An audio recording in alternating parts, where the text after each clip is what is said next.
Hello, welcome everybody to another Build Fly Go video.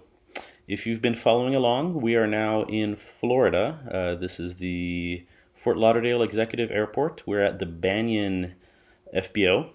Banyan has been very nice, not terribly expensive. Of course, fuel is a little more than the cheapest fuel out there, but they haven't charged us any fees because we topped off and we got their minimal fuel. I think the minimum was 20 gallons or something very reasonable like that. And they've been very nice to us. So I highly recommend trying out Banyan as your FBO at Fort Lauderdale if you're trying to do this. Fort Lauderdale Executive is not the big Fort Lauderdale airport, but it's also very big. Lots of traffic there. So expect a big airport, but it was easy. So here we go. We're departing and going straight east, climbing to 9,000 feet. We filed IFR for this because it sort of makes life easier crossing the international border, the ADIZ, because you already have a code, you're already talking to someone, you don't have to activate a flight plan, things like that. So you file EAPIS, and that's really it. Just file EAPIS, tell them in the EAPIS where you're going to be crossing the border, and we just said 15 minutes direct east of Fort Lauderdale Executive, and they were happy with that as an option. But yeah, so this is pretty exciting. We initially a little stressed, but at the same time sort of heavy workload, right? Talking to very busy controllers at Miami Center and heading straight east and over the water. There was a lot of cloud cover below us, as you can see, but every so often it would open up and we would either see these gorgeous turquoise blue water, or we would see some islands, as you were seeing over here, some gorgeous islands below us. Look at that blue, it's just incredible. And I've got to say, the silver and blue paint on the airplane looks pretty good too. So, so no complaints there. Throughout all of this, we're talking to Miami Center, and they were fantastic.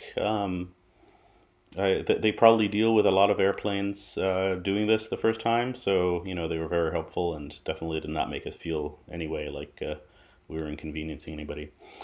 Interestingly, there was a Canadian registered Diamond DA40 that took off maybe 20 minutes before us, and we could see them on our ADS-B all the way there, which was really cool. They landed in Stella Maris just like 10 minutes before us, maybe 5 minutes before us, I don't know, just before us. And it was nice because they could give us weather reports of what it looked like just ahead. And nice guys. They stayed in Stella Maris. We continued, as you'll see. But yeah, it was sort of neat to see them ahead of us on ADS-B and talk to them a little bit. Miami Center let us ask them some questions about weather and all that kind of stuff and how things were going. But yeah, so this, I can't say enough. This is not that stressful. You're definitely, your ear is attuned to any noise the airplane makes, right? Like any different little noise, you immediately notice it. Surprisingly more than if you're on the ground. Well, I'm sorry, over the ground. So, every so often you're like, was that a noise? Did something happen? And everything's fine, right? You're just being crazy sensitive about it. So here we are descending through the layer into Stella Maris. Interestingly, below about 6,000 feet, I think, around Stella Maris, they changed us to standard altimeter, 299 or 2. And then directly before the island, we called on the CTAF frequency, and they just gave us the local altimeter. So we were on standard 299 or 2 for maybe 10 minutes, if that, which was sort of interesting. Look at that blue. Oh my gosh. This was quite bumpy, and it was very gusty there. It was maybe 20 degrees off of the runway was the wind, doing like 12 knots, gusting to 20. And then like right over, the trees, it was sort of an iffy landing. Everything was fine. We were ready to go around, but we were good. So just hop out of the airplane and heading to, we got the fuel topped off, and we head to the customs office. Very, very easy customs, very, very nice customs officers, really interested in just walking you through it. You know, they ask you for forms. If you don't have the form, they have them. They asked us if we had extras of a couple of forms, which we did because they were sort of running low, and I was like, yeah, we'll leave some over here. Um, so that was really easy. It was $50 to pay for the Bahamas cruising permit, which we effectively didn't use. We just did a fuel stop in the Bahamas. And also, the couple who runs the little FBO and the fueling group or the fueling operation over there, very, very nice, very helpful. Knew the frequencies that we needed, knew who we could call for finding flight plans, all that kind of stuff.